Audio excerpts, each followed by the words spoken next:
नमस्कार, मैं हूं प्रतीक्षा पाराशर और आप देख रहे हैं यंग भारत न्यूज। आइए नजर डालते हैं आज की टॉप 20 खबरों पर। पाकिस्तानी सेना ने शुक्रवार की रात को नियंत्रण रेखा पर बिना उकसावे के गोलीबारी की और भारतीय सैनिकों ने इसका मुंहतोड़ जवाब दिया। नागर विमानन महानिदेशालय ने पाकिस्तान का हवाई क्षेत्र बंद होने के कारण अंतर्राष्ट्रीय उड़ानों की अवधि बढ़ने के मद्देनजर शनिवार को विमानन कंपनियों को परामर्श जारी किया कि वे यात्रियों के लिए उचित संचार व्यवस्था और उड़ान के दौरान खानपान की सेवाएं उपलब्ध कराएं। प्रधानमंत्री नरेंद्र मोदी ने शनिवार को कहा कि उनकी सरकार ये सुनिश्चित करने के लिए कई कदम उठा रही है कि रोजगार और स्वरोजगार के अवसरों में इजाफा होना चाहिए। भारत के सूचना एवं प्रसारण मंत्रालय ने सभी मीडिया चैनलों को राष्ट्रीय सुरक्षा के हित में रक्षा अभियानों और सुरक्षा बलों की आवाजाही का सीधा प्रसारण न करने की सलाह जारी की है। प्रवर्तन निदेशालय ने प्रमुख पर्यटन क्षेत्रों में उच्च मूल्य की जमीनों का कथित रूप से धोखाधड़ी से हस्तांतरण करने संबंधी 1000 करोड़ रुपए के भूमि घोटाले के सिलसिले में गोवा में कई स्थानों पर छापेमारी की। पहलगाम आतंकी हमले के बाद सिंधु जल संधि को स्थगित करने के भारत के फैसले पर तीखी प्रतिक्रिया व्यक्त करते हुए पाकिस्तान पीपुल्स पार्टी के नेता बिलावल भुट्टो जरदारी ने धमकी दी कि अगर पानी रोका गया तो नदियों में खून बहेगा। केदारनाथ यात्रा की शुरुआत 2 मई से होने जा रही है। मुख्य सचिव आनंद वर्धन ने शनिवार को केदारनाथ धाम पहुंचकर आगामी 4 धाम यात्रा की तैयारियों और व्यवस्थाओं का निरीक्षण किया। नोएडा में बन रहे एयरपोर्ट क्षेत्र को रेड जोन घोषित कर दिया गया है।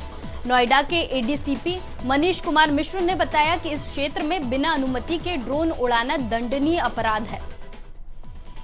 5 साल के अंतराल के बाद कैलाश मानसरोवर यात्रा जून से शुरू होगी।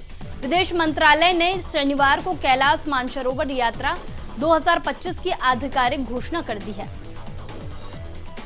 कन्नड़ अभिनेत्री रान्या राव को सोना तस्करी मामले में तगड़ा झटका लगा है। कर्नाटक हाईकोर्ट ने शनिवार को उनकी जमानत याचिका खारिज कर दी। प्रख्यात इतिहासकार, शिक्षाविद और भारतीय इतिहास अनुसंधान परिषद के पूर्व अध्यक्ष एमजीएस नारायण का शनिवार को कोझिकोड के पास मालापरंबा में स्थित आवास पर निधन हो गया। पुणे के बहुचर्चित पोर्श दुर्घटना मामले में 17 वर्षीय आरोपी की मां सुप्रीम कोर्ट से अंतरिम जमानत मिलने के 4 दिन बाद शनिवार को जेल से बाहर आई। इस दुर्घटना में 2 लोगों की मौत हो गई थी। दिल्ली में शनिवार को न्यूनतम तापमान 20.7 डिग्री सेल्सियस दर्ज किया गया, जो सामान्य से 3.1 डिग्री कम है। भारत मौसम विज्ञान विभाग ने भीषण गर्मी का पूर्वानुमान जताया है। प्रधानमंत्री नरेंद्र मोदी ने शनिवार को कहा कि दुनिया पॉप फ्रांसिस की समाज के प्रति सेवा को हमेशा याद रखेगी। पॉप फ्रांसिस के अंतिम संस्कार में राष्ट्रपति द्रौपदी मुर्मू भी वेटिकन सिटी में विश्व नेताओं के साथ शामिल हुई। उत्तराखंड में लगातार मजारों को गिराने की कार्रवाई की जा रही है। दून अस्पताल में बनी मजार को शुक्रवार देर रात बुलडोजर से हटा दिया गया। इसके पहले हरिद्वार में भी मजारों के खिलाफ चल रहे बुलडोजर अभियान के तहत कई मजारों को गिराया गया है। कांग्रेस ने शनिवार को दावा किया कि देश में कारों की खरीदारी सिर्फ 12% परिवारों तक सीमित रह गई है और छोटी कारों की बिक्री में 9% की गिरावट आई है।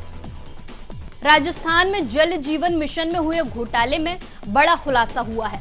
प्रवर्तन निदेशालय का कहना है कि पूर्व मंत्री और कांग्रेस नेता महेश जोशी ठेकेदारों से मोटा कमीशन वसूलते थे। अमेरिका के राष्ट्रपति डोनाल्ड ट्रंप ने कहा है कि भारत और पाकिस्तान के बीच तनाव हमेशा से रहा है और दोनों देश इसे आपस में किसी न किसी तरह सुलझा लेंगे। ईरान के बंदरगाह शह बंदर अब्बास में शनिवार को एक बड़ा बम धमाका हुआ। इस दुर्घटना में 500 लोग घायल हो गए हैं। घायलों में से कई लोगों को अस्पताल में भर्ती कराया गया है। बम धमाके से इलाके में हड़कंप मच गया है। चेन्नई सुपर किंग्स की लगातार हार से आहत मुख्य कोच स्टीफन फ्लेमिंग ने स्वीकार किया कि हो सकता है कि कुछ महीने पहले मेगा नीलामी में उनकी तरफ से कुछ गलतियां हुई, जिसके कारण वह सही टीम संयोजन तैयार नहीं कर पाए। आज के लिए बस इतना ही। ऐसी ही खबरों के लिए जुड़े रहिए हमारे साथ। हम हैं यंग भारत, सच के साथ।